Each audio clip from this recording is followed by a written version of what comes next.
Après 8 années de mise en œuvre, la politique de gratuité des soins et des services au profit des femmes et des enfants de moins de 5 ans au Burkina Faso a permis de réduire de façon considérable le taux de mortalité maternelle. Le ratio est passé de 330 décès pour 1000 naissances en 2015 à 198 en 2021 selon le ministère en charge de la Santé. Plus de 138 millions de prestations ont été réalisées dans les formations sanitaires et elles ont coûté un peu plus de 287 milliards 330 millions de francs CFA.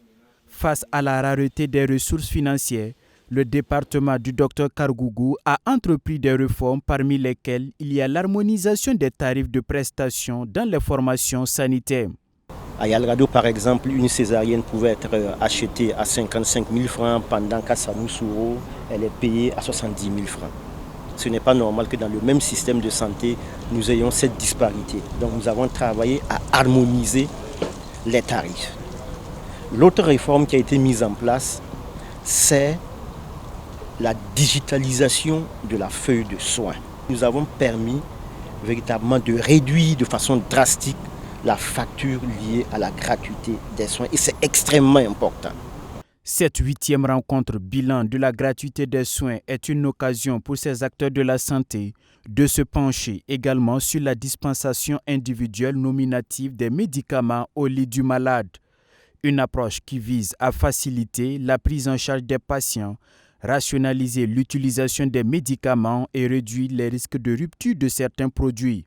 Si un malade a besoin de 10 gélules pour son traitement, on lui a prescrit les 10. Au lieu de lui prescrire une boîte d'une vingtaine de gélules, ce qui fait qu'on a du gaspillage. Donc nous avons mis en place cette réforme qui permet véritablement d'être efficient. Donc c'est vous dire encore une fois que nous sommes satisfaits de la mise en œuvre de la gratuité. Il y a encore des défis à relever en termes de disponibilité du médicament.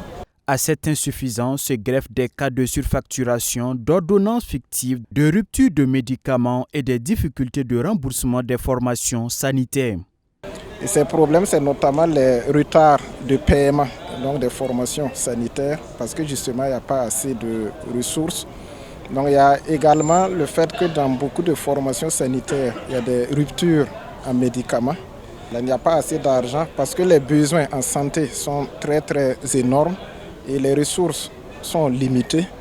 Donc il faut toujours réfléchir à voir comment on peut utiliser au mieux les différentes ressources qu'on a. Au cours de cette rencontre de 2 jours, le ministre de la Santé réaffirme la volonté du gouvernement de maintenir cette politique de gratuité des soins malgré le contexte sécuritaire difficile. Et c'est plus de 25 milliards de francs CFA qui est injecté cette année pour l'opérationnalisation de l'initiative.